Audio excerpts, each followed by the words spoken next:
Bem, gente, a violência de gênero, sexualidade, feminismos, o papel da mulher na sociedade, igualdade de direitos e outras questões estão na pauta das discussões atuais. Então, recentemente, esses temas ganharam espaço no debate sobre arquitetura, nas academias, institutos profissionais.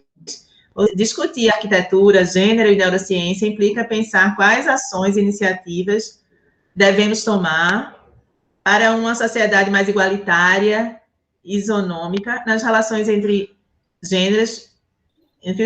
E como a arquitetura, né, e o projeto de espaços arquitetônicos podem contribuir para o sucesso dessas relações. Então, esses pontos que nós vamos levantar nesse seminário que vocês estão agora presentes, Arquitetura, Gênero e Neurociência.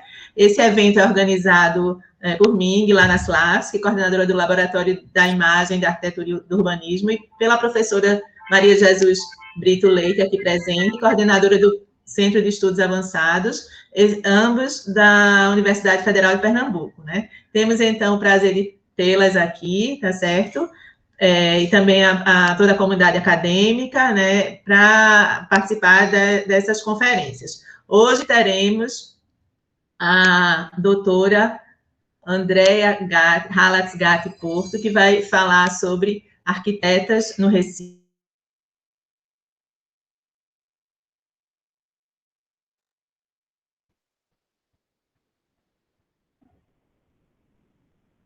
Agora, são Arquitetas no Recife, uma leitura de gênero das parcerias entre os casais de arquitetos formados na década de 60 e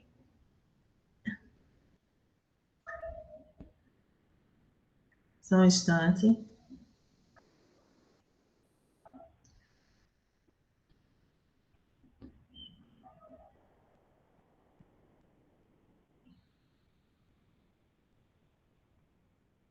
Bem, a doutora Andrea possui graduação em Arquitetura e Urbanismo pela Universidade Federal de Pernambuco em 94, fez mestrado em Desenvolvimento Urbano pela Universidade Federal de Pernambuco em 2014, doutorado no Programa de Pós-Graduação em Desenvolvimento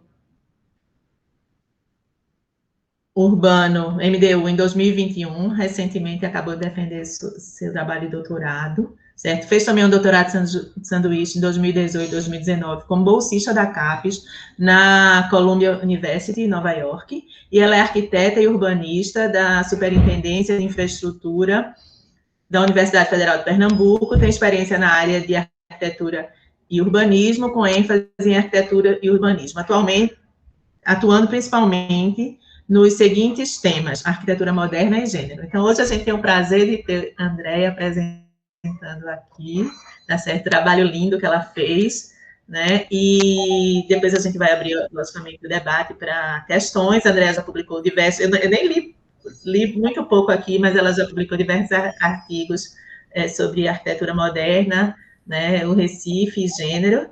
E então, com a palavra. Tá? Alguém mais? Zuzu quer falar alguma coisa? Podia falar? Um bom dia aí para... Não, só avisar que o nosso seminário está sendo transmitido simultaneamente pelo YouTube, pelo canal do Instituto Futuro. Sim, temos o apoio do Instituto Futuro e de Carlos e Gustavo, Carlos Macena e Gustavo, que estão aí apoiando a gente. Vou passar as perguntas e a gente vai poder responder, né, durante o seminário, tá? Então, eu vou fechar aqui, né? A Andrea vai transmitir, tá certo? Bom dia. Faltou dizer, né, Aguilar, que o trabalho foi orientado por você, tanto mestrado quanto doutorado. Sim, e com a orientação de Zé Lira, que vai vir também aqui falar no seminário, né, no último dia. Então, a gente vai ter vários conferencistas, como vocês podem conferir na programação do canal do Instituto do Futuro. Bom dia. Bom dia, obrigada, é um prazer estar aqui com vocês. Eu fico muito feliz de ter essa disciplina sendo oferecida. Quando eu voltei para o MDU, depois do mestrado, para o doutorado, era um tema novo, né? Então, teve um pouco de de insegurança em relação ao tema, não só em relação aos interlocutores, mas também à bibliografia e o acesso, né, a documentação que foi uma pesquisa pioneira no tema, e eu fico muito orgulhosa de ter aberto essa conversa, esse diálogo a partir desse trabalho, que me fez, a dificuldade inicial que foi dada por essa falta de interlocução inicial, acabou se desdobrando em várias oportunidades, de procurar fora da universidade e trazer de volta. Então, essa é a primeira vez que eu vou falar desse trabalho depois da defesa. A apresentação é um pouco parecida com a apresentação da defesa, mas eu vou tentar dar uma resumida, porque acabou ficando um pouco extensa no dia. Então, eu vou compartilhar aqui a minha tela. Não sei se é uma janela ou tela inteira.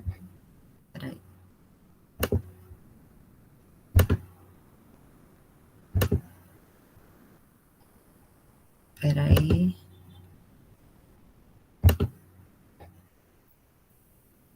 Não está aparecendo, né? Só um minuto. Se você carregou no teu Drive, você pode carregar uma guia. Se não, você vai ter que socializar a tela do teu computador. Então, é a tela inteira. O PowerPoint ele está aberto na tela do meu computador, mas ele não está... Tenta a tela inteira apresentar. Achei. Pronto. Vocês estão vendo? Porque eu não estou mais vendo vocês. Está chegando. Chegou. Então, eu vou começar. Esse é o título do trabalho, Arquitetas no Recife, uma leitura de gênero das parcerias entre casais de arquitetos formados na década de 60. Andréia, desculpa, bota para apresentar a tela toda. Você pode botar aí embaixo, tem uma apresentação aí por baixo. Nesse iconezinho que parece uma taça de vinho. Parece... Aqui, aí. Aí vai aparecer a tela toda. Foi? Vai maximizar. Não, ainda não. Agora foi? Não, mas eu acho que pode ir assim mesmo, Andréia. Está dando para ler bem. Bem, para mim está aparecendo, ocupando a tela inteira do meu computador. Não sei por que não foi para vocês. Será que eu volto e tento de novo? Bem, vocês que sabem. Eu acho que você pode continuar. Então, vamos lá.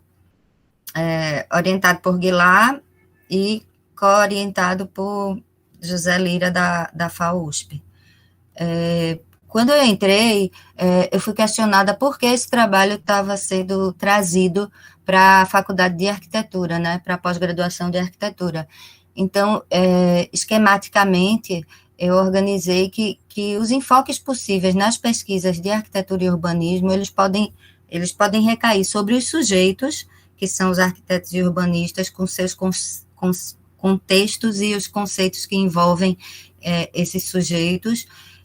Pode ser abordado também os processos projetuais, os métodos de projetar, assim como os objetos arquitetônicos, né, e os projetos urbanísticos, que são as obras em si desses arquitetos.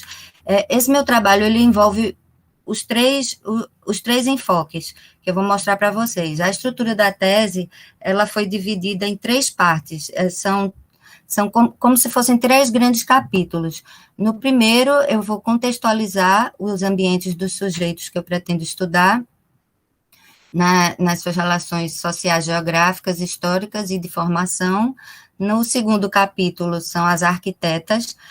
Na verdade, eu selecionei algumas arquitetas para, a partir dessa seleção, identificar quais delas seriam estudadas no capítulo 3, que é o das parcerias propriamente ditas. Então, é a relação desses sujeitos com os outros, com o outro, que é o parceiro. E nesse terceiro capítulo, eu apresento também o estudo de caso. À medida que o trabalho for adiantando, eu vou delimitando que estudo de caso será esse. Então, as delimitações iniciais partiram das perguntas: quem vai ser estudado? Então, são as arquitetas formadas no Recife, associadas a seus próprios maridos, salientando que são todas mulheres brancas, da elite econômica e social e com ensino superior. O que estudar, né, nessas parcerias? De que forma essas uniões influenciaram ou até mesmo direcionaram suas carreiras e a sua produção. E aí eu delimitei qual seria o objetivo geral da pesquisa, que é dado pela pergunta que guia a tese, que é investigar a união das arquitetas com os seus maridos, que são também arquitetos, como essa união interferiu no curso e na visibilidade, ou seja, no reconhecimento de suas trajetórias. Onde e quando? O recorte dado foi a Faculdade de Arquitetura do Recife, as arquitetas formadas no período dos anos 60. Esse período abrange a formação, a época que essas arquitetas casaram, que coincide com o início da vida profissionais dessas primeiras arquitetas pernambucanas. Então, como foi feita a pesquisa? Só um minuto que eu estou me guiando por outro computador também. Através de pesquisa bibliográfica, documental, acessado principalmente no Memorial Denis Bernardes, que é o memorial que fica na Biblioteca Central, onde se encontra todo o acervo desde o início da Escola de Belas Artes, que é a origem da Faculdade de Arquitetura, também nos escritórios remanescentes dessas arquitetas, onde se encontram seus arquivos pessoais. As entrevistas tiveram uma importância imensa nessa pesquisa, porque grande parte dessas arquitetas estudadas estão vivas, e eu pude me encontrar com elas para uma das melhores partes da pesquisa, conversar com essas mulheres. Então, nós percorremos as trajetórias pessoais e profissionais, traçando uma breve biografia de alguma dessas mulheres, identificando suas participações no fazer arquitetônico em parceria, ou os seus rumos independentes, eventualmente por elas tomados. O resultado de suas atuações, observado através de suas obras, também é objeto de análise desenvolvida como estudo de caso, como eu falei. Eu vou passar rapidamente aqui as principais referências que eu utilizei em cada capítulo, na verdade, em cada parte dessa tese. Então, no capítulo 1, que é a contextualização, as principais, não foram só essas, mas as principais referências são Nordestino, a Invenção do Falo, de Durval Muniz, que trata das questões de gênero no Nordeste, desenvolve muito as questões do machismo. O trabalho de Virgínia, Uma Cidade e Dois Prefeitos, narrativas do Recife, está com letra minúscula, nas décadas de 30 e 50, que fala da constituição e formação da cidade do Recife. O trabalho de Guilar também foi uma referência importante, tem uma subseção. Está mudando. Posso continuar, então? Pode. Então, vamos lá. Eu estava falando de Guilar, do livro de Guilar, que nele eu me utilizei para a apresentação da arquitetura moderna no Recife e os seus representantes. A base teórica que vai permear todos os capítulos principal que eu selecionei é o livro A Dominação Masculina, de Bourdieu, que trata da noção de violência simbólica. O Segundo Sexo, de Simone de Beauvoir, sobre a independência da mulher através da independência financeira. A História da Sexualidade, de Foucault, a Sexualidade 3, de Foucault, que trata da história do casamento, onde ele apresenta a passagem da tutela do pai para o marido e as relações de sujeito e poder. A Pedagogia do Oprimido, que trata da noção de conscientização da opressão, que a partir dessa leitura, depois eu fui identificando em muitas escritoras feministas que se utilizam dos conceitos de Paulo Freire, nessa nova abordagem feminista que vem sendo escrita. Então, Paulo Freire é muito importante para o movimento feminista, e Freud, que trata, nesse texto específico da identificação, que trata da relação do sujeito e do outro. Em relação aos conceitos que relacionam gênero e arquitetura, eu utilizei essas 3 principais referências. Gwendolyn Wright, que foi a minha supervisora lá em Colômbia, esse tempo que eu passei fazendo o doutorado sanduíche, e especificamente esse texto, On the Fringe of the Profession, que trata da categorização dos papéis da mulher na arquitetura. Depois eu vou mostrar um pouco mais desenvolvido, que ele foi muito importante para a minha categorização em relação às mulheres que eu selecionei para esse estudo. Beatriz Colomina, no texto With or Without You, numa publicação do MoMA, que ela trata especificamente das parcerias e da relação das mulheres na arquitetura, que aparecem como fantasmas da arquitetura moderna. Despina Stratigraphos, que eu acho que inclusive está na referência aqui do curso, nesse livro que ficou muito conhecido aqui no Brasil e foi traduzido, que é Where Are the Women Architects?, que ela faz um mapeamento do papel das mulheres no campo da arquitetura, trazendo algumas estatísticas. Em relação especificamente à parceria em arquitetura, gente, se vocês estiverem escrevendo alguma coisa no chat, eu não consigo ver, a única coisa que eu vejo é a minha tela mesmo, então... A gente anota e depois lhe passa. Certo. Se precisarem falar alguma coisa durante, é melhor abrir o microfone, porque é a única forma que eu tenho de me comunicar com vocês, tá bom? Em relação especificamente às parcerias em arquitetura, é muito importante esse texto de 1975, de Denise Scott Brown, no qual ela faz uma denúncia do Star System da arquitetura, especificamente em relação ao caso dela, da parceria dela com Robert Venturi. As parcerias na arte, eu utilizei o Significant Order e o The Third Hand, que eu vou mostrar num slidezinho mais para frente. Em relação às referências documentais, como eu falei para vocês, aqui é o Memorial Denis Bernardes, que está toda a documentação da Faculdade de Arquitetura, apesar da dificuldade de localização, a gente sabe que tem uma seção toda dedicada à Faculdade de Arquitetura, e à Escola de Belas Artes de Pernambuco. No entanto, elas não estão catalogadas, então,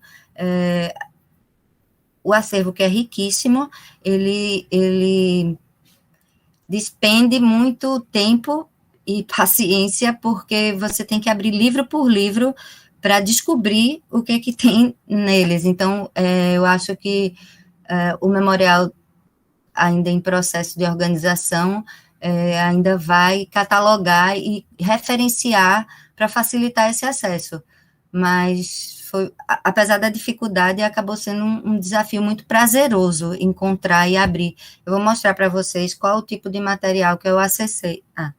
Que eu acessei lá. Então, são são esses tipos de documentos, a maioria deles é manuscrito, principalmente os mais antigos, e as fichas dos alunos, dos professores. Então, é um material riquíssimo, tem muito trabalho para ser feito lá, tem muita pesquisa que vai sair de lá, com certeza, é importante. E aqui a parte das dificuldades, a parte da documentação da Faculdade de Arquitetura, que ainda não foi para o memorial, porque ainda está fazendo essa triagem. Então, a parte, principalmente a parte do início, dos anos 30 aos anos 40, eles ainda não estão no memorial, então pouca coisa eu consegui acessar desse período, porque eles ainda estão nessa condição de armazenamento. As outras dificuldades que eu queria falar para vocês é que o último ano da minha pesquisa coincidiu com o isolamento, com a pandemia que a gente ainda está vivendo. Então, isso atrapalhou algumas entrevistas e até reentrevistas que precisariam ser feitas. Uma complementação documental, que o memorial também ficou fechado e ainda está fechado, e algumas visitas a escritórios e inventários. Então, eu optei por registrar esse momento e não ocultar esse período trágico, né, que contextualizou a finalização do trabalho e sim enfatizá-lo. Então, a minha opção foi inserir em cada ausência uma caixa preta ou uma tarja preta, marcando não só o impedimento, como também a tristeza causada por esse momento que a gente está ainda vivendo, né? Outras dificuldades que já tinham sido alertadas por outras pesquisadoras em relação ao nome das arquitetas. Muitas delas trocaram de nome, utilizando o nome do marido, o sobrenome do marido. Então, quando a gente vai para essas pesquisas originais da época de estudante, às vezes a gente não consegue, não é que não consegue, mas a gente tem mais dificuldade de encontrar essas mulheres, porque elas adotaram o sobrenome do marido e as fichas delas de estudante ainda estão com os nomes de solteira. Então, a antropóloga Marisa Correia, da Unicamp, tem um livro chamado Antropólogas e Antropologia, que trata exatamente desse assunto, da relação não só do nome e do sobrenome, mas do nome e do renome, quais são os ganhos secundários ao se anexar ao seu sobrenome, o nome do marido, que pode ser uma pessoa que já tem um renome, que já é uma pessoa reconhecida. Então, são as questões em relação ao nome adquirido ou o nome herdado, porque muitas vezes o sobrenome da própria arquiteta é o sobrenome herdado de família e de família de alguns casos de família de pais de arquitetos ou de família de renome na sociedade. Então, essas duas citações que eu selecionei são de Marisa Correia, que é o novo nome adquirido a partir, por exemplo, do casamento, pode iluminar a vida inteira de um personagem, ou ofuscar também. Ela trata especificamente do caso da Dina Dreyfus, que é tratada em toda a história da antropologia como a mulher de Levi Strauss, ou referindo-se a ela, na parceria com o marido, como o casal Levi Strauss. Então, ao serem renomeadas, essas mulheres tornam-se, então, esposas, em primeiro lugar, e são, assim, também consideradas. No caso específico aqui, da Faculdade de Arquitetura, eu encontrei, por exemplo, esse me custou mais de um ano de pesquisa, localizar a arquiteta Zélia Pessoa de Mello. Então, esse sobrenome Pessoa de Mello me fez ficar sempre pesquisando junto com a família Pessoa de Mello, principalmente porque eu já estava pesquisando o arquiteto Vital Pessoa de Melo e sua esposa Miriam, e as pessoas não conheciam Zélia Pessoa de Melo. No meu último ano de pesquisa, por conta de uma condecoração que Zélia Pessoa de Melo recebeu, eu descobri que ela era, na verdade, Zélia Maia Nobre. Então, é um caso muito específico de uma arquiteta que teve toda a sua formação, uma arquiteta pernambucana que teve toda a sua formação aqui na Universidade Federal e se mudou para Maceió, porque ela casou com um alagoano, e lá ela adotou os 2 sobrenomes do marido e fundou a Faculdade de Arquitetura de Alagoas. Então, ela é uma pessoa importantíssima no Nordeste e em Alagoas, em Maceió. É uma pernambucana e a gente não tem conhecimento, a gente não tem... É riquíssima a trajetória dela, ela fez praticamente tudo de arquitetura moderna em Maceió e a gente nunca tinha ouvido falar. Então, essa questão do sobrenome dificultou muito o acesso. Em relação a outras mulheres estudadas, nessa pesquisa, eu percebo que alguns casos emblemáticos de sombreamento coincidem com a adoção do sobrenome do marido. Então, Gabriela Godinho, que ela também vai participar aqui do nosso seminário, ela tem alguns artigos que tratam também dessa questão das dificuldades causadas por essa modificação do sobrenome. Eu vou passar rapidamente a estrutura da tese, o sumário, né? Então, como eu falei para vocês, a primeira parte é dos espaços, e aí tem essas subdivisões. O capítulo 2 das arquitetas, o capítulo 3 é especificamente das parcerias.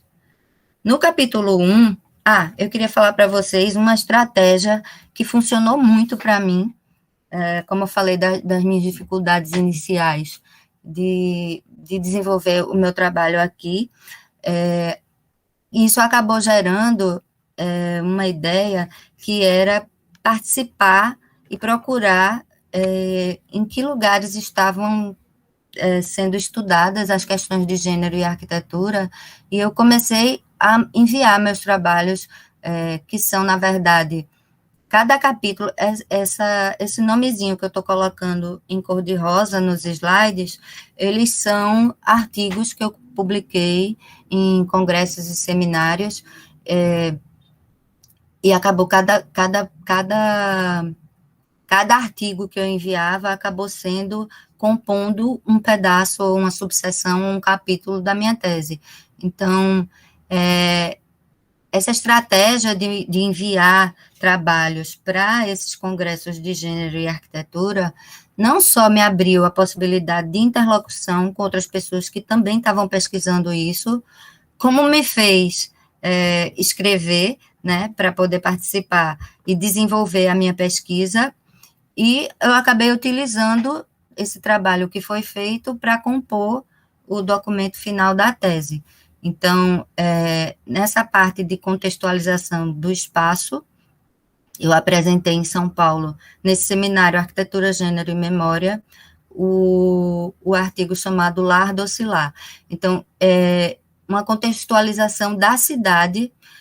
Eu não vou me alongar muito nisso, não, porque a gente ainda está na primeira parte, mas nessa parte da contextualização, eu trato um pouco dessa curiosidade dessas casas de Recife, que são chamadas as vilas, que tem todas nome de mulher.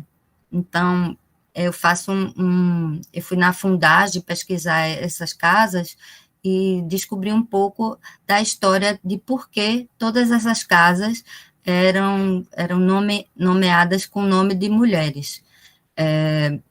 Então, depois de perceber o nome das mulheres na casa, faço uma análise do nome das mulheres nas ruas, nos monumentos, nos edifícios e nas vilas operárias, que também são denominadas majoritariamente com o nome das profissões das mulheres. Então, tem as vilas das costureiras, das lavadeiras. Isso é um pouco uma contextualização histórica da nossa cidade. Na subseção 1.2, eu quis abordar a inserção da mulher na política e chegar, a partir dessa análise, na inserção da mulher na política da arquitetura, que é a representação máxima do Instituto dos Arquitetos do Brasil. Então, a gente teve, em 78, a arquiteta e a professora Sônia Marques como presidente, e depois, nos anos 80, a arquiteta Ridete Tavares, que também é uma das estudadas na minha pesquisa.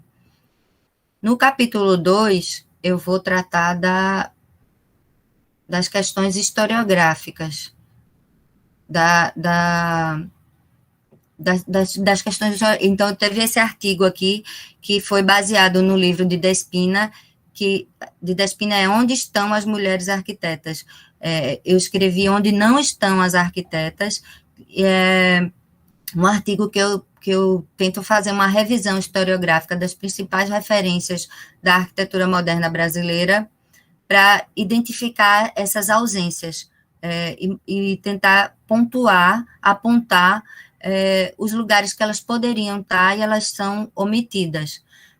Porque a gente sabe que a historiografia da arquitetura e do urbanismo moderno no Brasil segue aquele formato mundial, cuja ênfase se dá majoritariamente baseada na apresentação e análise dos grandes projetos, obra de arte, atribuídos a seus únicos autores, bem como demonstram as obras das primeiras gerações de historiadores da arquitetura, de Pevsner, Gideon, Zev, Benévolo e etc. Então, na minha análise desse capítulo, eu selecionei o livro de Bruin, que foi considerado o primeiro e mais extenso levantamento sobre a produção de arquitetura do século XX, Segawa, Junqueira, Zain, Verdesign e Junqueira, para investigar essas ausências, né, nessas revisões. Na subseção 2, eu escrevi esse artigo, que se chama Lina e Zaha, exceções que confirmam a regra, para mostrar que toda vez que se fala em mulher em arquitetura e se argumenta de que elas estão ausentes, as pessoas se utilizam dessa justificativa, mas e Lina, mas e Zaha, né, que são essas representantes máximas femininas na arquitetura. Então, esse artigo, ele vai explorar quem são essas arquitetas e por que elas chegaram a esse Star System e analisar um pouco a vida pessoal dela, né? São mulheres que não tiveram filhos, são mulheres que tiveram um apoio familiar e uma formação diferenciada. Então, eu trato na subseção uma específica para a Lina e outra específica para a Zaha Hadid.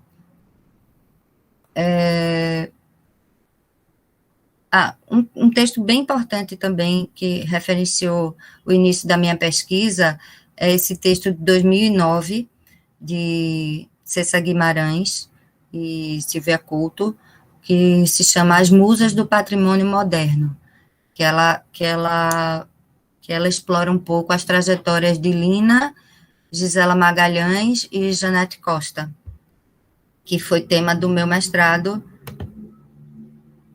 a contribuição de Janete Costa para a arquitetura moderna pernambucana. Na subseção 2, eu vou falar nessa subseção das musas da arquitetura moderna, onde eu vou demonstrar onde elas aparecem, onde essas mulheres são visíveis. E na subseção 2, que trata dos heróis da arquitetura moderna pernambucana, que é a escola dos maridos dessas mulheres. Essas mulheres, nessa subseção, elas não aparecem, elas são invisíveis. No caso, a principal referência foi o livro de Guilherme de Arquitetura moderna pernambucana, que justifica-se pelas citações de Carlos Lemos e Sônia Marques, que consideram esse livro um levantamento de praticamente tudo que se fez de moderno no Recife entre os anos 49 e 72. É também considerada por Sônia Marques obra pioneira no sentido de compilação da produção de arquitetura moderna em Pernambuco, portanto, fonte obrigatória. Então, eu não tinha como não utilizar esse livro, né, depois dessas duas justificativas de como esse livro teria que ser uma fonte obrigatória, e foi nele que eu encontrei o protagonismo dos homens arquitetos na arquitetura pernambucana moderna, e também identifiquei que esse problema das parcerias, ele não se restringe só à invisibilidade das mulheres, mas também nas parcerias entre os homens. Isso está bem desenvolvido no capítulo 2, nessa subseção ponto 2. No capítulo 3, da parte 1, eu vou falar do espaço de formação e as fronteiras de gênero, que é contar um pouco a história da nossa Faculdade de Arquitetura, que começou como Escola de Belas Artes até o Departamento de Arquitetura do CAC, né, que é hoje. Então, eu escrevi esses dois artigos, um em 2017 e outro apresentei na Espanha em 2018, as questões de gênero no ambiente acadêmico da Faculdade de Arquitetura do Recife, apresentado em Inhotim, Minas Gerais, e a Escola de Arquitetura do Recife, que foi no Congresso de Americanistas de Salamanca, na Espanha. O espaço de formação, introdutoriamente, no espaço de formação, eu dou um panorama geral do espaço de formações das escolas de arquitetura, apresentando principalmente, nessa primeira foto da esquerda, a inserção das mulheres na Bauhaus, e nessas outras duas fotos, numa escola emblemática que surgiu nos Estados Unidos, chamada Escola de Cambridge, que depois foi incorporada à Universidade de Harvard. Bem, agora eu vou mostrar para vocês, está um pouco pequenininho, mas depois na tese, quem se interessar pode consultar, são as datas que eu analisei sobre a história da formação do curso de arquitetura para adotar um marco referencial.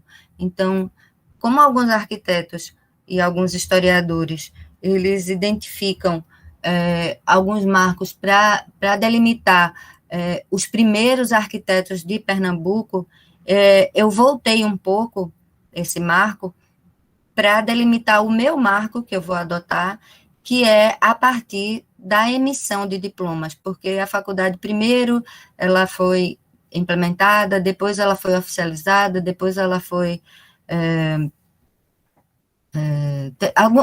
resumindo, tiveram algumas etapas até a validação.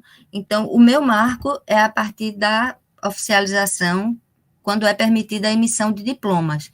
Então, a partir dessa, aqui a hipótese 3, né, de 1948, quando a escola é oficializada e é permitido a emissão de diplomas. Então, a partir de 1948, eu fui procurar quem foi a nossa primeira arquiteta, né? Então, eu vou chegar mais adiante para mostrar quem é essa mulher, e também a partir da estrutura, eu fiz uma análise, buscando naqueles livros que eu mostrei no início, onde tinha todo o currículo da faculdade, desde a Escola de Belas Artes, para fazer uma análise também da presença da mulher, não só como aluna, mas também como docente. Então, eu fiz esse quadro mostrando a inserção, a presença dessas mulheres a partir de cada década. E foi bem interessante essa constatação, porque a gente tem, na década de 30 e 40, 2 mulheres na parte de representação gráfica e artística.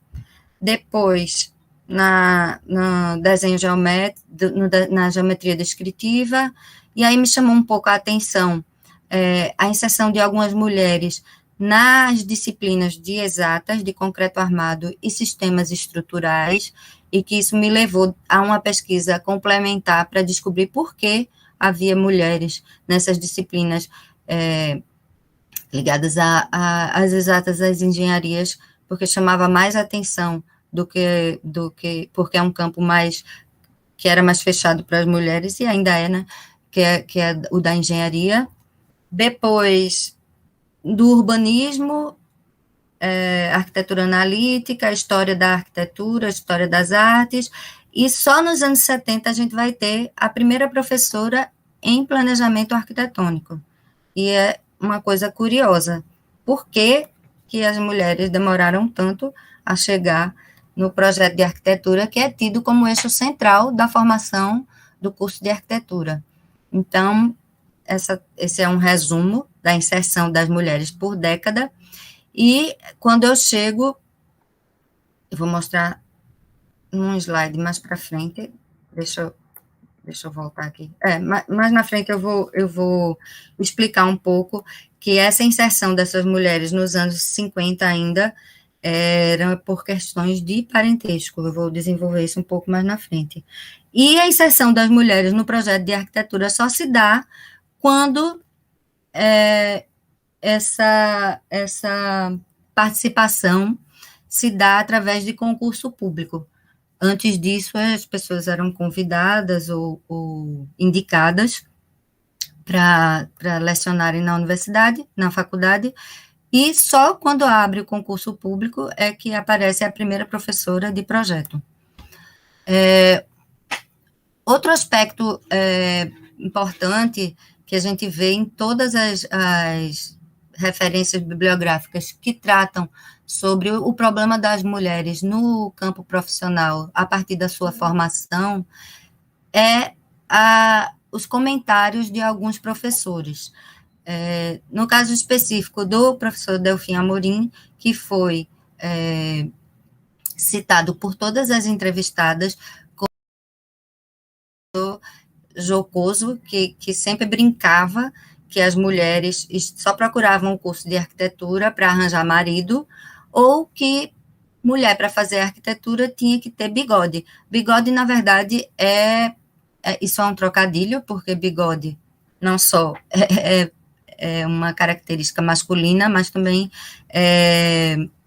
era um instrumento usado para limpar as folhas de papel de desenho. Então, eu me referenciei no professor Adilson Moreira, que justifica que a utilização das piadas ou brincadeiras, com essa utilização dessas piadas e brincadeiras, parece que o preconceito não existe. O humor é utilizado como um artifício para encobrir, na verdade, esse preconceito. Então, outro aspecto é que, durante muito tempo, acreditou-se e reproduziu-se a ideia de que a arquitetura era um dom nato, em especial conferido aos homens. Então, essa construção dessa ideia prejudicou e pautou um pouco o imaginário de muitos professores. Então, assim, não é um privilégio da nossa faculdade. Se a gente for ver relatos sobre a Bauhaus, a gente vai ouvir os relatos de arquitetas que também sofreram piadas e brincadeiras em relação à presença delas nos cursos de arquitetura. Vou apresentar rapidamente o corpo docente, para depois passar para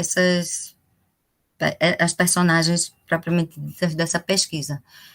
Fedora Fernandes, que foi professora de artes, de desenho artístico, ela tinha uma questão também com o sobrenome dela, porque ela era Fedora Fernandes na academia, e como ela era uma artista plástica, no mercado artístico, ela utilizava seu nome de família, que era também o sobrenome do irmão dela, que é Vicente do Rego Monteiro. Ela é irmã era irmã de Vicente do Rego Monteiro, e na academia ela utilizava o sobrenome do marido, que é Fernandes. A Aurora Lima, que foi professora também de desenho, uma escultora, morreu recentemente, com mais de 100 anos de idade.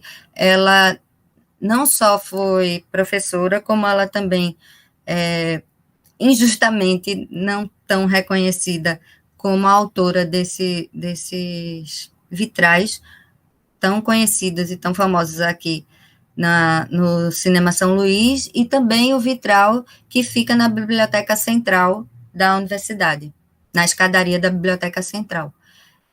Honorina Lima é a primeira arquiteta pernambucana. A partir do meu marco referencial de 1948, ela é formada na Escola de Belas Artes em 1949.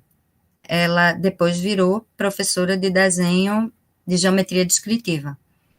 E essa é uma das professoras, Clarice Mezel, que é engenheira, foi professora de sistemas estruturais, e a curiosidade inicial me levou a descobrir que ela, na verdade, ela era irmã do professor titular Meyer Mezel. Nelly Maurício de Abreu, ela foi professora de concreto armado e era filha do professor titular Oswaldo Maurício de Abreu. Eu não vou desenvolver, as duas tinham apelidos dados pela turma.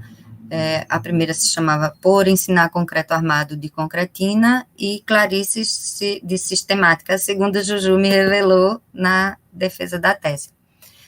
Então, esse parentesco também me fez escrever para a revista de pós-graduação do Mackenzie, agora em 2001, um artigo que eu intitulei de Arquitetas em Nome do Pai, do Filho e do Marido. Nesse caso específico, eu trato da trajetória de Miriam Cordeiro, que teve a sua carreira iniciada com o incentivo do pai, desenvolvida ao lado do marido, que foi Vital Pessoa de Mello, e através de uma atitude reparadora do seu sombreamento profissional, que, embora tardia, foi reconhecida pelo filho, na incorporação do nome dela, tardiamente, ao nome do escritório. Outros exemplos é o da professora Ângela Aquino Fonseca, que lecionou arquitetura analítica, também com seu pai, que foi Ivan de Aquino. E Conceição Lafayette, que foi nomeada prefeita da cidade universitária, exatamente durante o período em que o seu irmão foi reitor, o professor Geraldo Lafayette Bezerra. Essa parte 3, eu vou apresentar, eu vou passar rapidamente, porque é uma lista, que eu copiei de todos os cadernos de diplomados a partir dos anos 50 até o final dos anos 60. Então, são 20 livros que eu saí copiando, página por página, onde aparecia o nome das mulheres, para saber exatamente quantas mulheres se formaram nesse período dos anos 50 e 60. Então, a gente tem, a partir dos anos 50, e aí eu vou passar rapidinho a lista.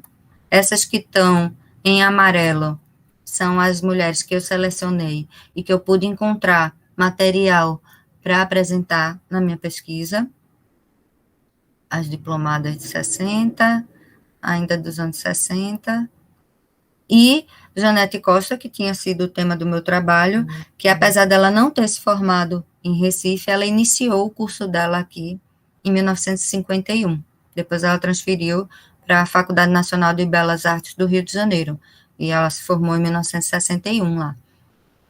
Então, através dessa listagem, eu consegui construir uma tabela quantitativa, apresentando o total de alunos em cada ano, quantas mulheres e qual percentual de mulheres, porque eu queria fazer uma comparação.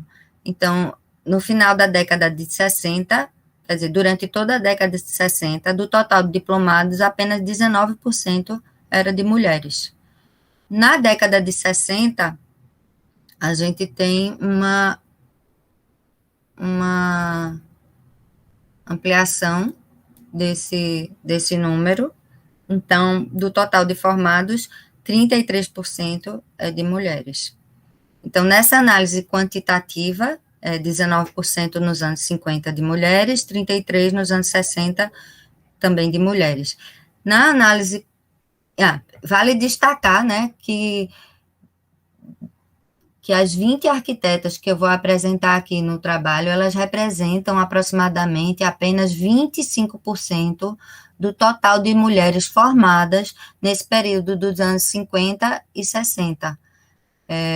O que mostra que ainda tem muito o que se pesquisar, porque o que vai ser apresentado representa 25% do total de mulheres nessas 2 décadas. Então, né, numa análise qualitativa, a gente percebe que o ambiente de formação dado pela análise, tanto da linha do tempo das docentes, como da análise estatística e os depoimentos, indicaram a relevante interferência do ambiente acadêmico da época no direcionamento das carreiras de muitas arquitetas. E aí eu estou chegando na parte 2, que é a parte das arquitetas, com essa imagem que eu adoro, que é da arquiteta Menia Giske, essa que está no centro da foto, que é a foto da formatura da turma dela, que era a única mulher da turma.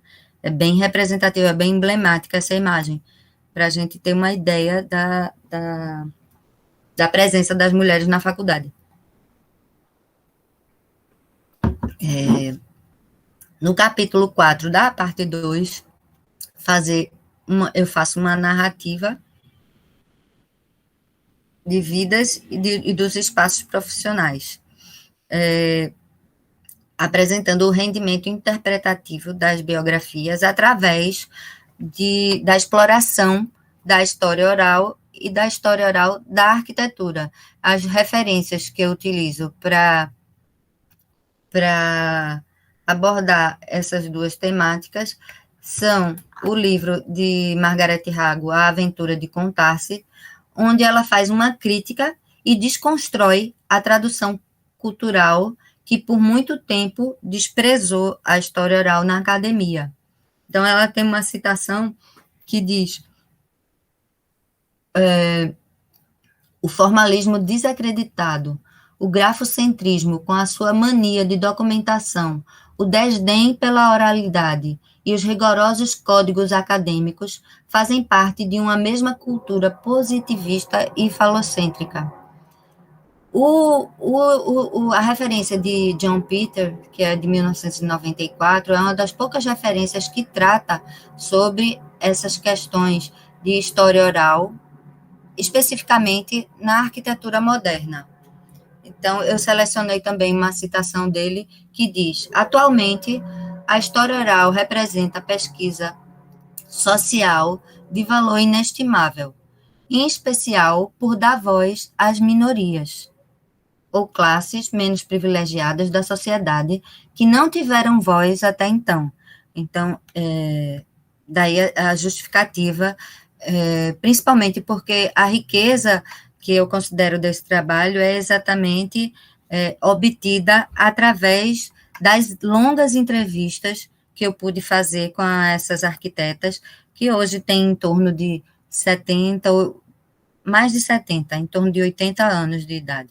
Então, foi um privilégio, uma sorte, e foi muito prazeroso conversar com essas mulheres e trazer as experiências e as vivências, né, que elas tiveram, não só dentro do ambiente de formação, como também na sua vida profissional ao lado dos maridos arquitetos.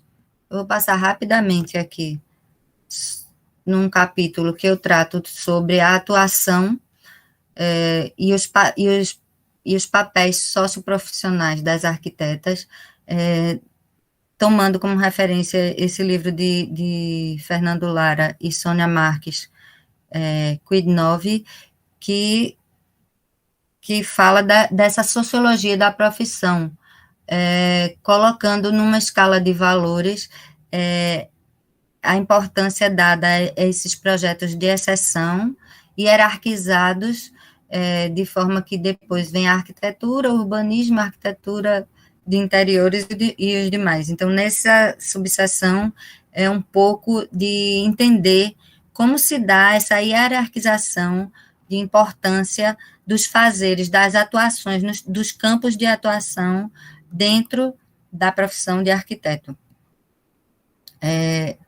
Essa subseção também, para mim, foi muito prazerosa e muito instigante, que foi identificar as incorporações das teorias feministas e de gênero à história. E a prática, quer dizer, a incorporação das teorias de gênero à história e as incorporações das teorias feministas à prática de arquitetura. Então, eu utilizei essas duas referências, que é Margaret Rago, também da Unicamp, e Susana Torre, que é uma arquiteta atuante nos Estados Unidos. Na história, o que a gente percebe, primeiro a gente precisa fazer as perguntas em relação à historiografia, por quem é escrita essa história, sobre quem é escrita essa história, como ela é escrita e para quem ela é escrita. Então, o que a gente percebe a partir da incorporação dessas teorias feministas é que o historiador, ele passa a ser agora um sujeito coletivo e muito mais próximo do seu objeto, através da incorporação da dimensão subjetiva do narrador. Na questão das temáticas, a gente percebe, a partir dessa incorporação das teorias feministas, uma desconstrução dos temas e uma deshierarquização dos acontecimentos. Quer dizer que todos se tornam possíveis de serem historicizados, sejam as experiências do cotidiano, da microhistória, dos detalhes, do mundo privado, com foco nas relações e não no sujeito universal, nos sujeitos sociais, sexuais, étnicos, das elites econômicas e políticas. A metodologia de historiar, ela passa a ser interdisciplinar, que faz com que a história precise buscar aproximações com a antropologia, a psicanálise, a literatura, e assim ser produzida coletivamente, e ainda apresentar-se como oponente à ideia de conhecimento como verdade. E, por fim, o rebatimento da incorporação das teorias feministas em relação ao público-alvo, que, conforme a produção da narrativa seja interdisciplinar, esses sujeitos pertencem também a um campo ampliado do conhecimento. Essa ponta do processo historiográfico acaba por atuar como vetor multiplicador dessa transdisciplinaridade pretendida. Em relação à incorporação à prática da arquitetura e urbanismo, é interessante o texto de Susana Torre, e inclusive está disponível no YouTube uma palestra que ela deu em 2020 nos seminários da FAUSP, que ela apresenta, eu fiz uma síntese dessa participação dela no seminário, e ela apresenta 6 aspectos dessa incorporação, que eles são rebatidos no desenho dos espaços domésticos, nas mudanças da estrutura suburbana, mudanças na construção de tipologia e criação de novas tipologias, na sustentabilidade e práticas ecológicas, na construção de uma memória coletiva na cidade, identidades e culturas femininas e feministas como paradigmas legítimos do projeto. Vale a pena assistir essa participação dela, que está disponível. Eu posso depois colocar aqui no chat o link. Bem, no capítulo 5, ainda da parte 2, eu vou apresentar a base que me orientou para a minha categorização dessas 20 mulheres que eu selecionei, né, para apresentar, antes de selecionar os casais das parcerias. Então, a minha supervisora, Gwendolyn Wright, de Colômbia, Nova York, me apresentou esse artigo traduzido, né, em Dilema de Papéis, no qual ela enumera alguns modos de lidar com os problemas profissionais das arquitetas, indicando 4 formas de inserção, que são, na verdade, categorização de suas atuações. Então, eu não me utilizei das 4 categorizações que ela usa, mas eu adaptei a partir dessa sugestão.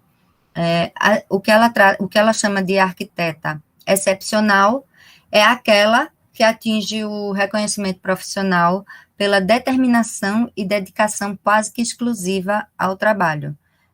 O que a gente vai perceber, né, no caso de Lina Bo Bardi e Zaha Hadid, que eu apresentei anteriormente. As profissionais anônimas são aquelas que ela considera que toleram a falta de reconhecimento, porque elas acham que, pelo menos, elas têm um emprego e imaginam poder conciliar uma vida profissional com uma vida familiar, em seus papéis de mãe e esposa. As arquitetas adjuntas são aquelas que buscam campos de atuação satélites à profissão de arquiteto projetista, atuando como planejadoras urbanas, designers, críticas, indicando que esses nichos são onde obtém a maior aceitação. O que ela chama de outsiders são aquelas que exercem sua profissão no campo da domesticidade para a coletividade, como um tipo de assistente social ou consultoras, formadoras de consciência crítica, muitas vezes atuando nas mudanças espaciais, incluindo-se aí até mesmo aquelas sem a formação de arquitetura. Então, a partir dessa sistematização, eu classifiquei as arquitetas que eu selecionei em pioneiras, que são Honorina, né, a primeira arquiteta, a Nelly e a Menia. Depois as excepcionais, as adjuntas e as outsiders. Então, eu não considerei as anônimas. Eu substituí essa classificação de anônimas e acrescentei as pioneiras. Então, esse capítulo 5, eu vou apresentar, que eu não vou fazer isso aqui agora, porque é um capítulo extenso. Então, cada uma dessas mulheres que estão aqui categorizadas, elas têm, algumas mais, outras menos, todo o material que eu consegui recolher sobre cada uma. Então, a gente tem um breve perfil, são essas mulheres, essas que tem só o nome, são as que eu não consegui as imagens, e elas estão apresentadas nesse capítulo com uma biografia não só da sua vida pessoal, das suas origens, da sua formação, desde a infância até a sua atuação profissional, com fotos de projetos e algumas plantas, todo o material que foi possível coletar sobre essas 20 mulheres. Bem, nessa parte, eu fiz um cálculo estatístico em relação só a essas 20 arquitetas, para entender como se dava a atuação delas em percentual, apesar de ser muito pouco o escopo, só são 20 arquitetas, e tem um pouco uma distorção, porque aparece como se a maioria delas fosse reconhecida como arquiteta projetista. E, na verdade, a atuação delas realmente foi como arquiteta projetista, mas o reconhecimento um pouco sombreado, porque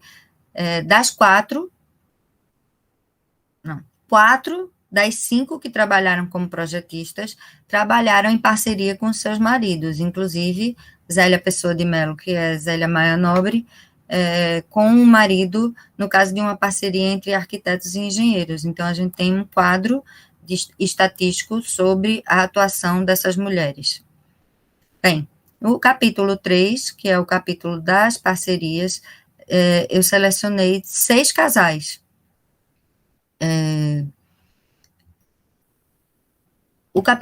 A parte 3 é dividida em 3 capítulos. Um capítulo introdutório tratando, teoricamente, sobre a relação do sujeito e o outro,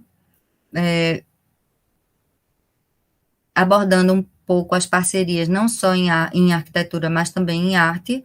O capítulo 7 é das parcerias propriamente ditas, e o capítulo 8 é um tipo de categorização que eu criei para analisar os tipos de parcerias, o tipo de relacionamento entre os fazeres arquitetônicos desenvolvidos por cada membro desse casal de parceiros arquitetos.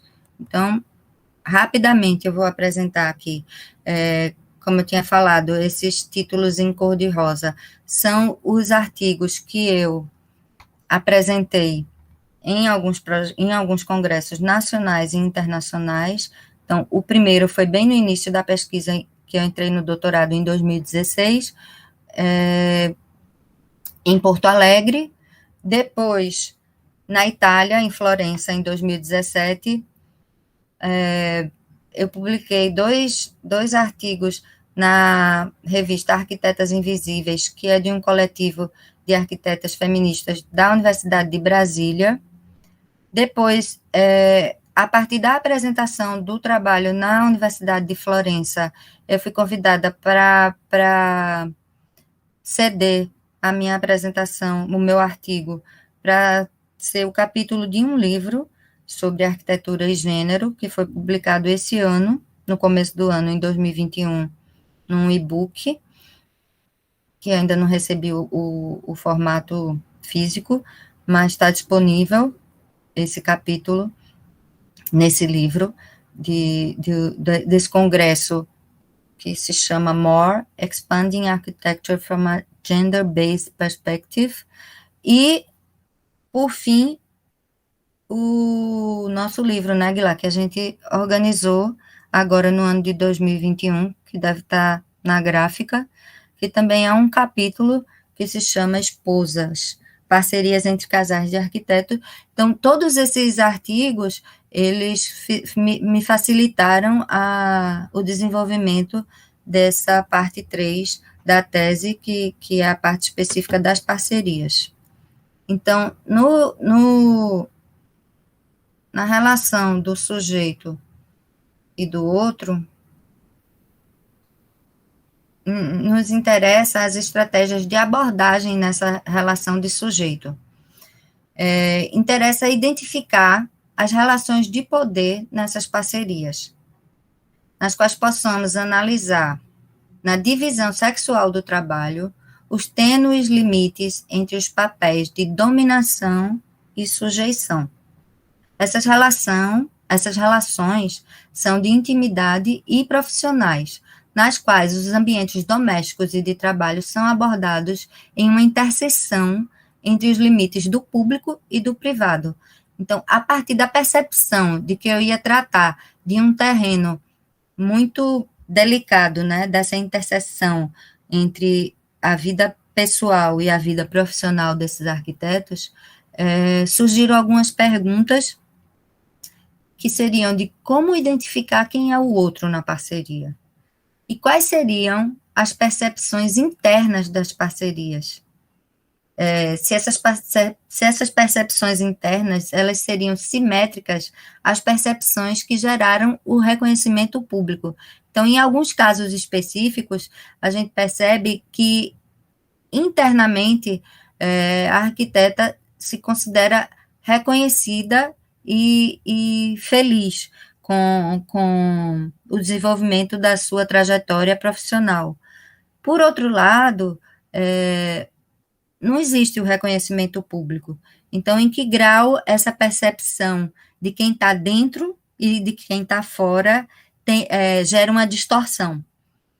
Como eu falei que eu ia apresentar para vocês, esses 2 livros que foram os principais no estudo do sujeito e do significado do outro, esse Significant Others, ele foi até traduzido para português, mas que não é uma tradução muito boa. Eu estou com ele aqui, mas não estou. Eu devia ter selecionado ele, mas, enfim, o Significant Other, ele trata das parcerias, ele apresenta as parcerias sobre o argumento de que em nossa cultura ocidental a concepção criativa ocorre de forma solitária e que no caso das associações colaborativas configura-se sempre um sujeito como o gênio criador e sua dupla é apresentada apenas como o outro.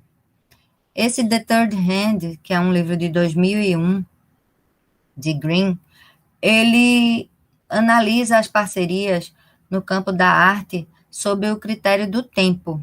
Então, ele faz uma classificação das parcerias em relação ao tempo, denominando as parcerias pontuais, que são aquelas efêmeras, as parcerias de longa duração, que são entre casais ou membros de família, ou as parcerias que são o próprio objeto da arte, que são a própria obra de arte. Tem um caso específico de uma parceria entre casais de artistas, que é a Marina Abramovic e seu marido. Esse é o exemplo que eles tomam como uma parceria em que a parceria é o próprio objeto de arte. Então, aqui eu vou apresentar quem foram as arquitetas e arquitetos selecionados para o estudo. Então, essas são as fotos dos casais, que seriam Janete Costa e Borsoi, Miriam e Vital, Clementina Duarte e Armando de Holanda, Lijane Acioli e Vandencock Tinoco, Mônica Raposo e Moisés Agamenon, e Neilde e Geraldo Gomes.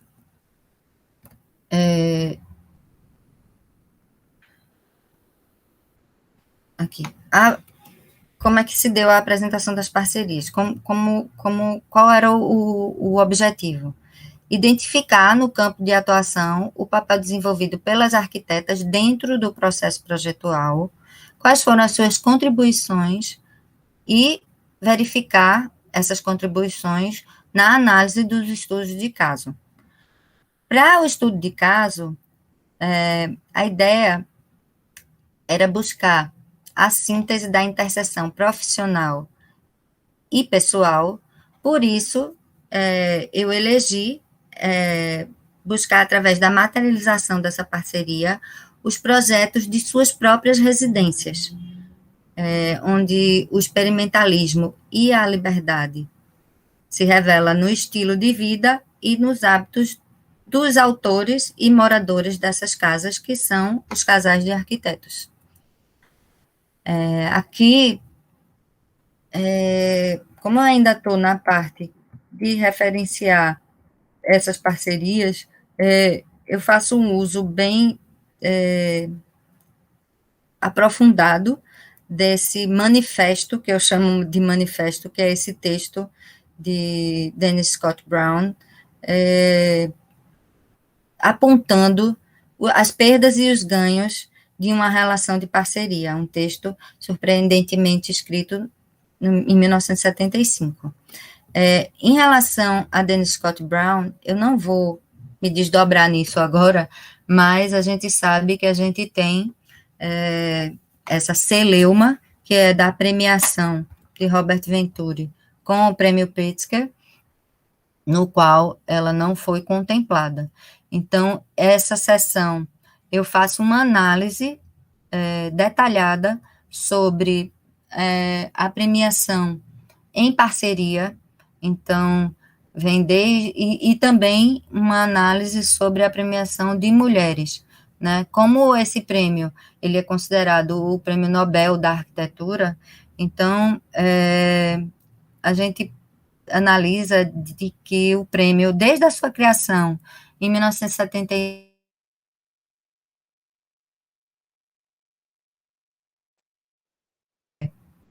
então, a análise também que é feita nesse capítulo, nessa subseção, vai desde a premiação, porque o prêmio, quando ele foi chamado a se retratar sobre a premiação de Venturi, ele apresentou alguns argumentos que são muito fáceis de ser desconstruídos, basta entrar na página do Pritzker e analisar as premiações em parceria ou premiações duplas que foram dadas, e aí a gente pode concluir que há um fato recorrente, que é a não premiação de duplas, quando essas duplas são casais. Não que eles não tenham premiado duas pessoas ou duas duplas de sócios. Eles não aceitaram a premiação de casais. E aí vale um desdobramento de análise sobre a validade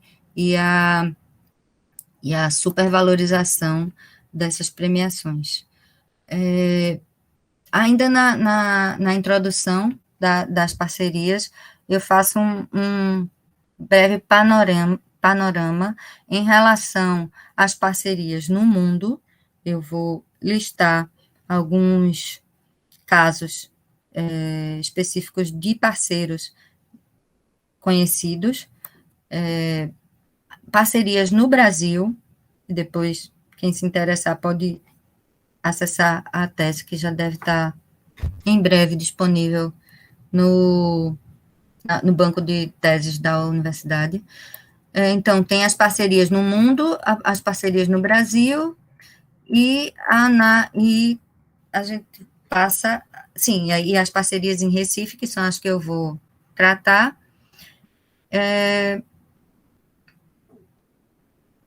Sim, aí vem para a análise das construções culturais da profissão, que são os papéis estabelecidos historicamente.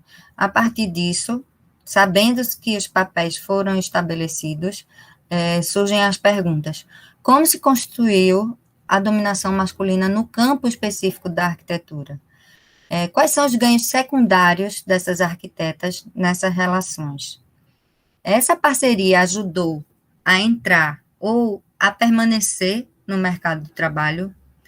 Houve garantia de voltar ao posto de trabalho, a sua atuação dentro do escritório, depois das ausências relativas às questões domésticas e familiares, e essas ausências, elas interrompendo o fluxo de uma trajetória, acabou reverberando na questão do protagonismo nesse cenário e do reconhecimento, consequentemente.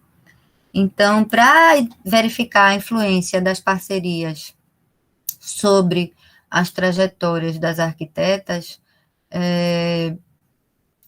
eu me aprofundei no estudo de identificação, principalmente através dos depoimentos das violências consideradas simbólicas, que são aquelas que a gente não percebe, que não considera e que não identifica, muitas vezes, e nas relações de domínio e submissão nesses ambientes.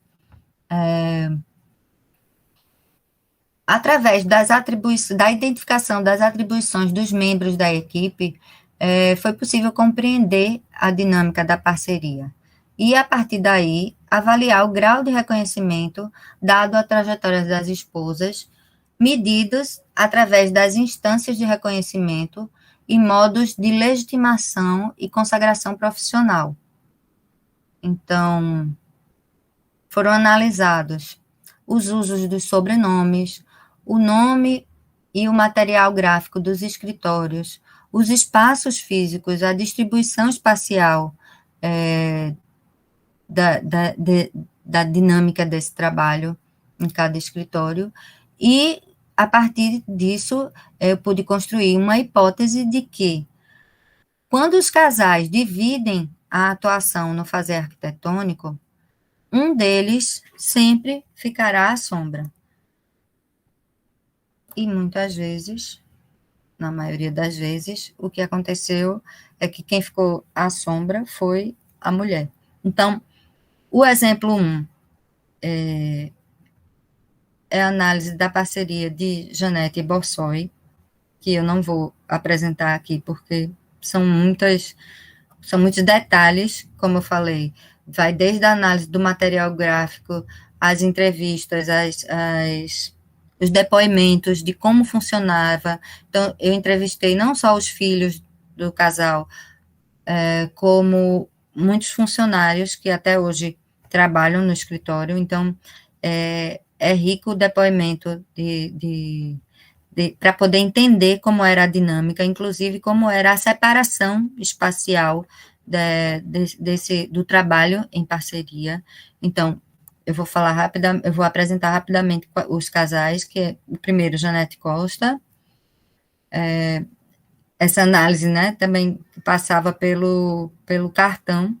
Então, tinha o material gráfico, o cartão de apresentação, que nesse caso aqui, a empresa se chamava Borsoi Arquitetura, e Janete Costa aparece como uma arquiteta, quando, na verdade, ela e Borsoi eram os sócios do escritório. Então, tem todo a logomarca é um B de Borsoi, que já era, a Janete Costa apenas incorporou o que já existia. E aqui a casa deles, que eu analisei, que é eles têm essa residência no Rio de Janeiro.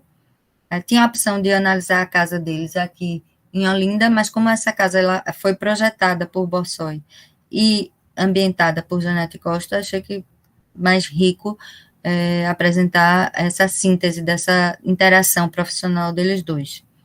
Então, aqui o corte da casa, a ambientação de Janete Costa. Esse caso específico é, para mim, muito emblemático e muito interessante. Como eu falei, que o reconhecimento só foi dado a partir de uma ideia do filho do casal, que, curiosamente, o escritório sempre se chamou Vital Pessoa de Melo. Depois, com a formação de dois dos filhos do casal em arquitetura, o cartão do escritório passou a ser Vital, Ricardo e Flávia, mas Miriam está aqui, e ela não aparece. E aí, com a morte de Vital e questões burocráticas, jurídicas, precisou se fazer uma revisão nem sei como chama, no estatuto da empresa, e o filho resolve incorporar, a partir dessa necessidade, com a morte de Vital, o nome, a letra de Miriam nos registros, né, na marca do escritório. Então, isso para mim é muito emblemático, com a morte do marido, a mulher aparecer no cartão do escritório. A análise do estudo de caso deles também é bem curiosa, porque eles moraram em 4 residências, 2 casas, uma do lado da outra, em Casa Forte, projetada em conjunto, e depois 2 prédios também projetados pelo casal, que se tornaram residência. Então, eu faço uma breve análise das 4 residências que o casal ocupou ao longo da vida. Então, aqui, eu já estou colocando aqui a classificação, mas eu vou explicar cada parceria, que tipo de classificação eu optei. Então, aqui é Clementina e Armando, que tiveram carreiras paralelas, apesar de ambos serem arquitetos. A trajetória deles não se cruzou em nenhum momento, tanto é que esse é o único casal entre os 6 que não tem uma residência projetada por ambos. Então, Clementina logo passou a ser designer de joias e Armando continuou como um arquiteto projetista ao longo de toda a carreira.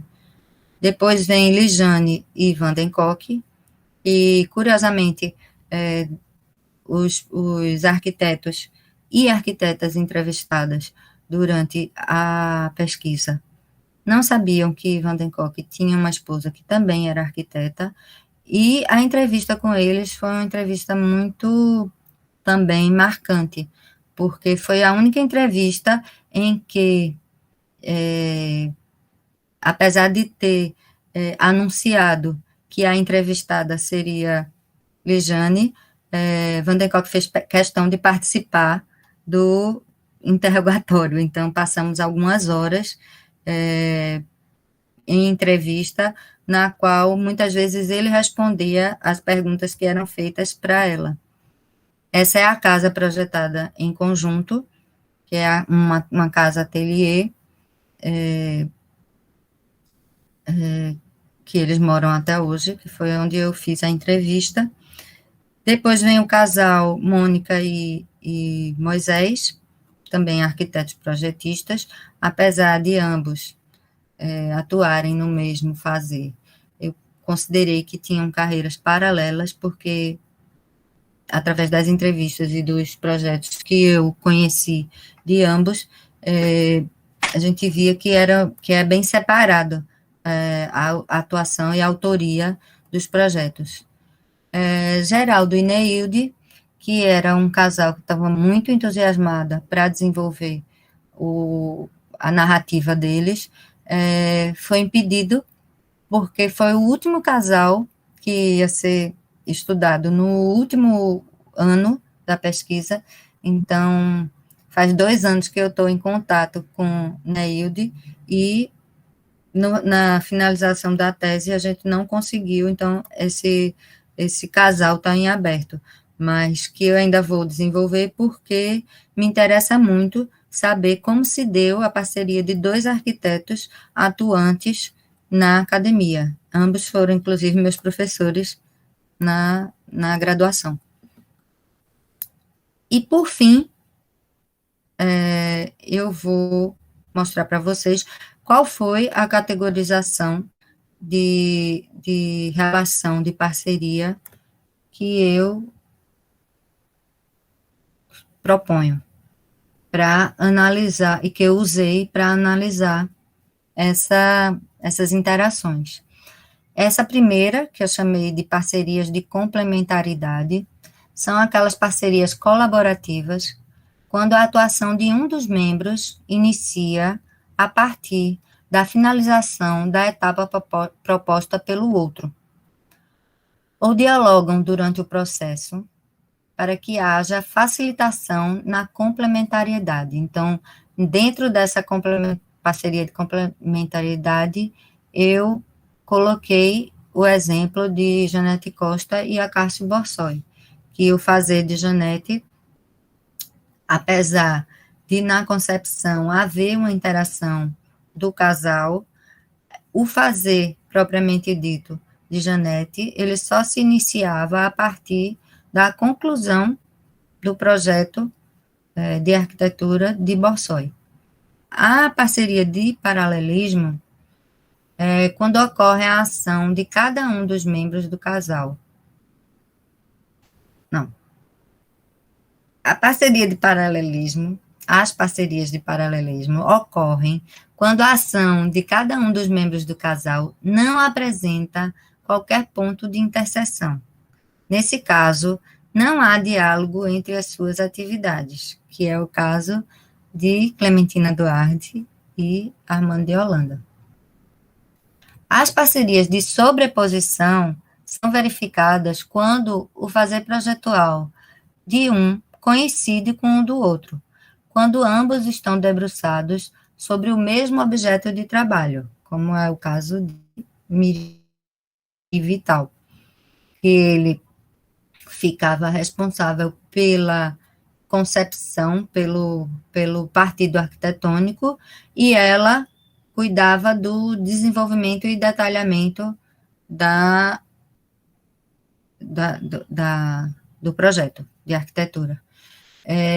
Esse caso das parcerias, para quem se interessar no assunto, é importante conhecer o texto de Beatriz Colomina, que ela chama With or Without You, que ela enfatiza o uso dos conectivos com e with, ou com e, que quando os parceiros são apresentados, no caso, Vital com Miriam, ou Vital e Miriam, e ela vai desenvolver esse artigo em torno dessa sutil, porém importante, revelação de papéis através desses conectivos. Então, nessa minha categorização, eu proponho que não seja extinto o conectivo com, porque para a Colomina ela entende que há uma hierarquização quando você coloca o com, e o e, ele é de igual para igual. Na minha categorização, o com, ele aparece nessas parcerias de complementariedade, e não há hierarquia, há, na verdade, uma união. Então, não fica subalterno ou desvalorizado em relação ao outro, eles são apenas fazeres diferentes.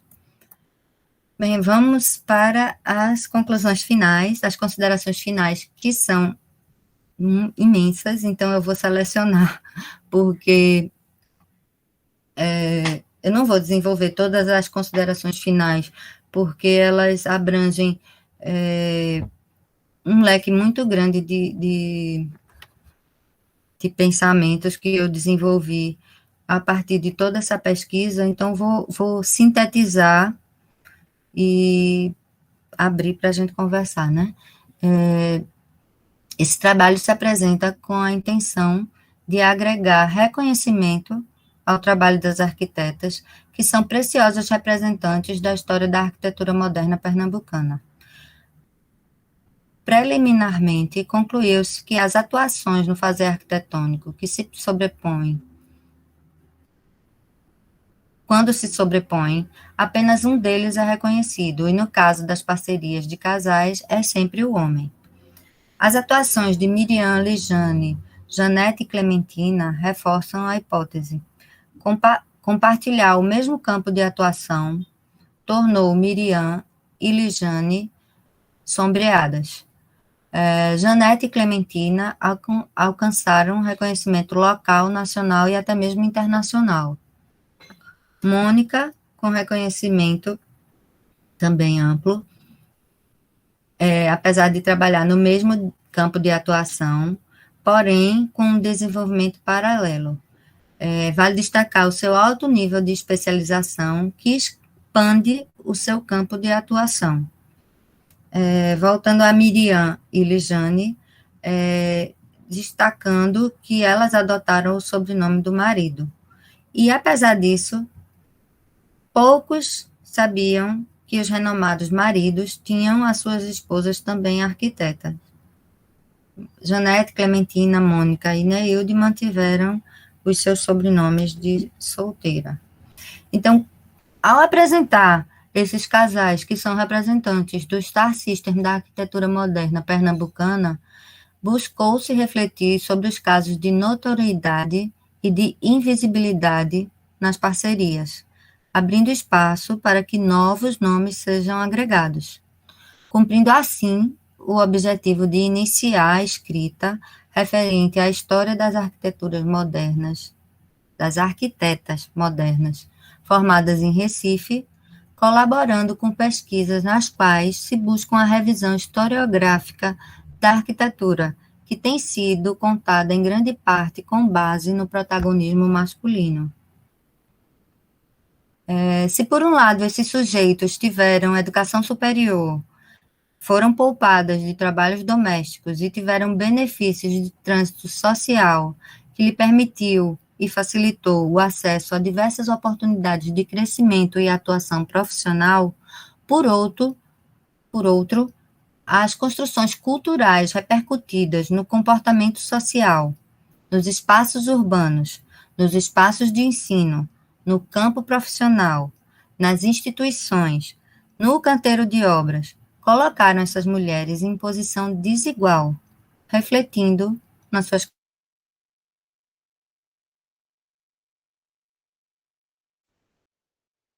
falar. Eu queria ouvir um pouco vocês, e se a gente tiver tempo ainda no final, que eu estou vendo que já são 10 para meio-dia, né? Eu falo mais uma parte da conclusão que eu adoro, que é uma parte que exalta a importância do reconhecimento da atividade coletiva, que a arquitetura ela não deve ser tratada como um fazer único de um autor. Então, essa conclusão também da importância de rever essa visibilidade, essa representatividade e, por fim, reconhecimento a partir de uma nova leitura de uma profissão que se considera coletiva, é uma das considerações finais que eu apresento, que a gente pode conversar depois, se vocês quiserem. Oi, André, eu não sei se dá tempo, né, porque é até às 12. Então, talvez fosse interessante ouvir um pouco as pessoas, não é? Pronto. Então, eu parei. Muito obrigada, viu, André? Ótima apresentação. Eu sei, toda vez que eu vejo o trabalho, eu aprendo mais. Acho que agora a gente podia abrir para as pessoas perguntarem, né? Eu acho que o pessoal está aí, deve ter questões. Eu não sei como é que, se Carlos tem alguma coisa para mim. Tem uma pergunta assim no chat. Peraí, eu vou ler, viu, André? Juliana Ramos. No caso das parcerias de complementariedade, ainda que as tarefas não há hierarquização da importância das atividades, arquitetura acima de interiores, de detalhamento, etc. Eu entendi, acho que é projeto acima de interiores, de detalhamento, etc. Então, é exatamente isso que a gente está apresentando e tentando combater. Porque se a gente fosse... a gente sabe que desde o início da história da arquitetura, o eixo de toda a formação tem sido o projeto.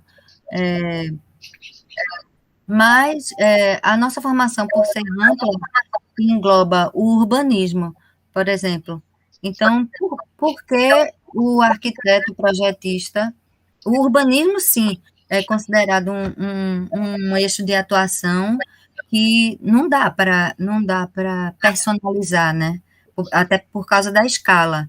Então, o que a gente tem que conscientizar e desconstruir, na verdade, é uma hierarquização, quer dizer, uma hierarquização dentro da própria formação. Eu não sei se alguém está com o microfone ligado, que está dando eco para mim.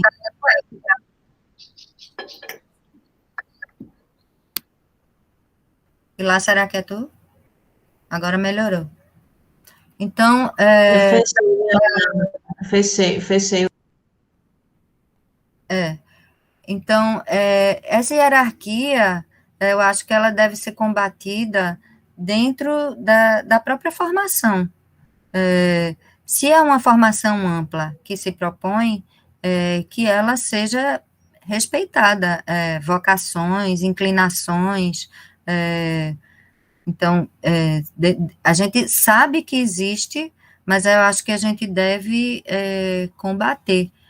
Uma das coisas que a Beatriz Colomina apresenta, inclusive num dos textos dela, é uma comparação entre arquitetura e cinema, que esse reconhecimento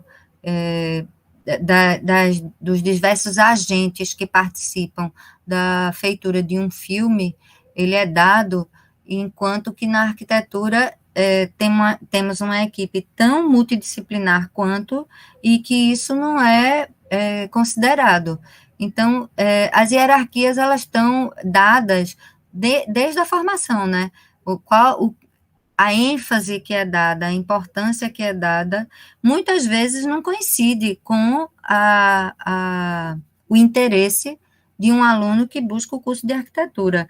E ele não pode se sentir inferior nessa hierarquia, porque ele vai atuar como urbanista, ou porque ele vai atuar como paisagista, ou até mesmo como arquiteto de interiores. Todos eles são ramificações e qualificações que são dadas pelo curso de arquitetura. Então, a importância é da escolha de cada um, ela não pode ser dada diante de uma coisa pré-estabelecida. Não sei se respondi, mas, assim, minha opinião pessoal, e eu vejo que é uma tendência coletiva das pessoas que estudam gênero, perceber que como a construção social da profissão, ela foi dada desde o início, a partir de uma construção cultural, que diz que o homem é público e a mulher é privada, isso refletiu dentro do curso de arquitetura, de que homem faz projeto e mulher faz ambientação, ou mulher faz paisagismo, jardim. Então, essa noção que precisa ser desconstruída, não só acabar com essa divisão de gênero, mas também com essa hierarquização do próprio campo profissional, no meu entender.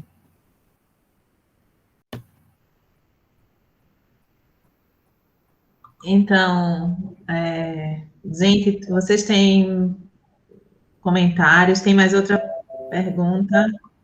Espera aí, ela complementou. No caso, isso alteraria a igualdade na complementariedade? A aplicação do I/com, não é? É continuação daquela... Eu não entendi. Se alteraria a questão de igualdade na complementariedade. Se a aplicação do I/com.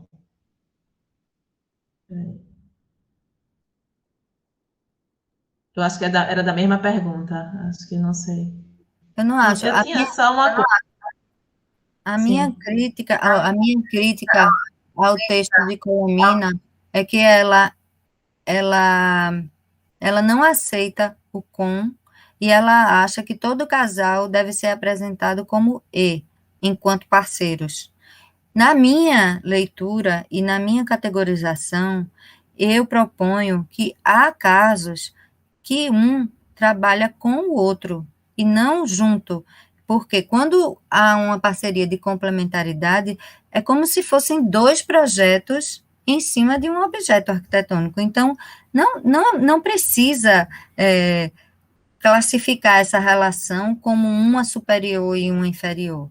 Elas apenas são atividades distintas. Então, quando ela coloca que se Janete Costa é apresentada como Janete com Borsoi, ou Borsoi com Janete, esse projeto é de Borsoi com Janete. Nesse caso, ela supõe que há uma hierarquia, que o certo seria o projeto de Janete e Borsoi. E eu digo que o com, ele é um conectivo indicado para enfatizar o tipo de parceria, e que isso não diminui a participação de um com o outro. Isso daí fica óbvio quando a gente percebe que Janete Costa teve um reconhecimento independente da atuação de Borsoi. Ela construiu a carreira dela, ela construiu o nome dela. Então, são parcerias realmente que se complementaram. Então, essa celeuma do uso do I e do com, para mim, ela não tem tanta força, a partir dessa percepção de que há casos em que os trabalhos se complementarizam de forma homogênea, sem hierarquia. É isso. Eu queria perguntar uma coisa, posso perguntar? Pode, claro. Você não está usando uma exceção para justificar com a regra, não, porque você tratou a parceria de Janete Costa com o Bossói como uma coisa, ela como excepcional, né? Ou pelo menos no contexto local, ela como excepcional. Então, no caso dela, ela teve reconhecimento em arquitetura de interiores, realmente. Agora, eu também, do pouco que eu conheço do casal, a ascensão de Janete se dá muito mais no momento posterior, quando, de alguma forma, Bossói não tem o mesmo reconhecimento, compreendeu? Como se fosse, assim, um reconhecimento mais tardio. Eu estou falando a nível nacional, tá? Assim, eu acho que ela começa a fazer aqueles hotéis, aquelas, assim, tipo assim, várias exposições, quando ele já não tem mais a mesma, assim, o mesmo reconhecimento nacional que ela teve naquele momento, entendeu? Assim, eu acho que também temporalmente a gente teria que estudar onde e que tempo cada um teve mais fama nacional, assim, né? Mas eu não fiz essa análise, assim, né? Eu só estou pensando.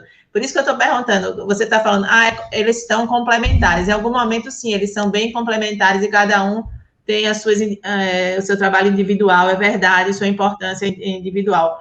Mas será que também Janete não é uma exceção dentro de uma regra de várias arquitetas de interiores que acabaram ficando nas sombras dos seus maridos arquitetos de projeto, né?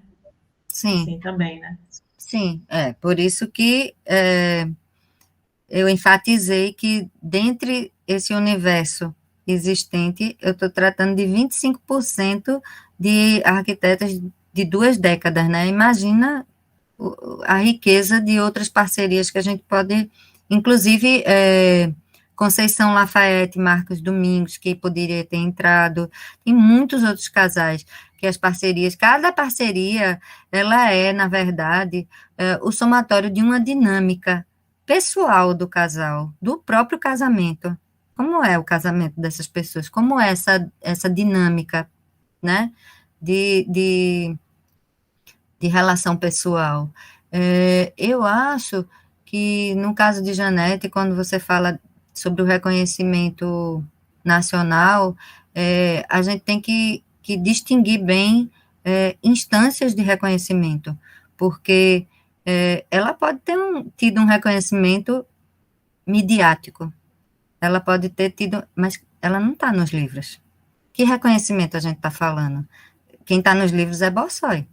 Raramente a gente vai ver o nome. Com certeza. Tem toda a razão, é verdade. Então, é importante a gente saber distinguir que tipo de reconhecimento a gente está se referindo, né? Porque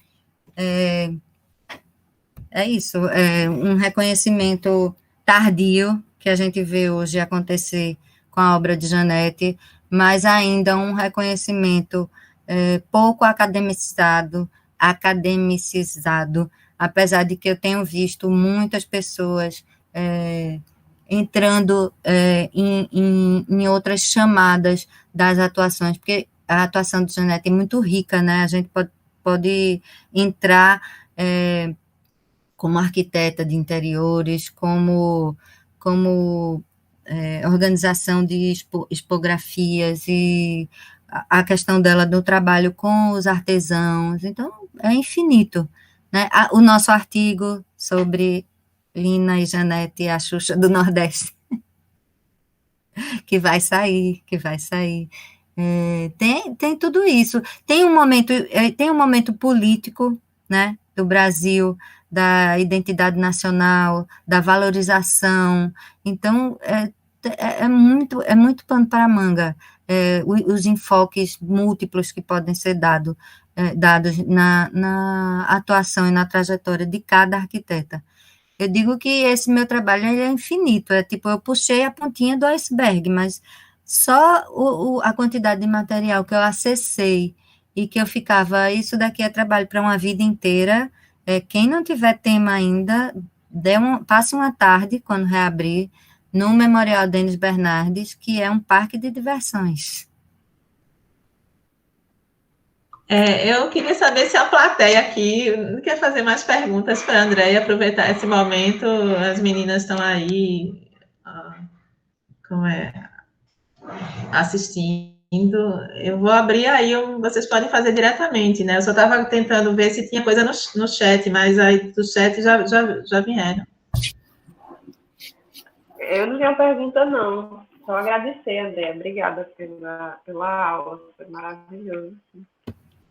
Eu que agradeço vocês estarem aqui e dizer para Aguilar e Juju que eu fico feliz por elas terem me convidado e que eu vou estar, né, como ouvinte nas próximas aulas.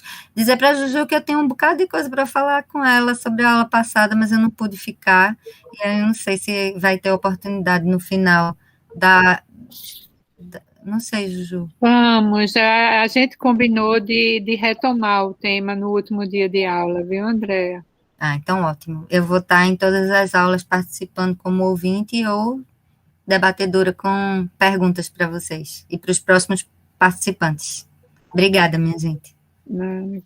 Nós que agradecemos muito, André. Eu acho que nenhuma reunião, nenhum seminário que hoje no Brasil fale do tema da mulher na arquitetura pode deixar de ter você. Agora, sua tese é referência para isso.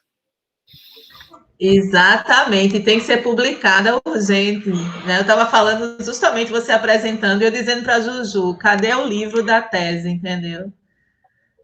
Precisa... Na verdade, eu estou aguardando desde de março. Eu enviei a tese, muita gente está me acessando por e-mail ou por WhatsApp, pedindo para ler a tese para disponibilizar. Eu não sei se eu posso disponibilizar, porque está na Biblioteca Central. Tem que esperar, está liberado no repositório de teses, né?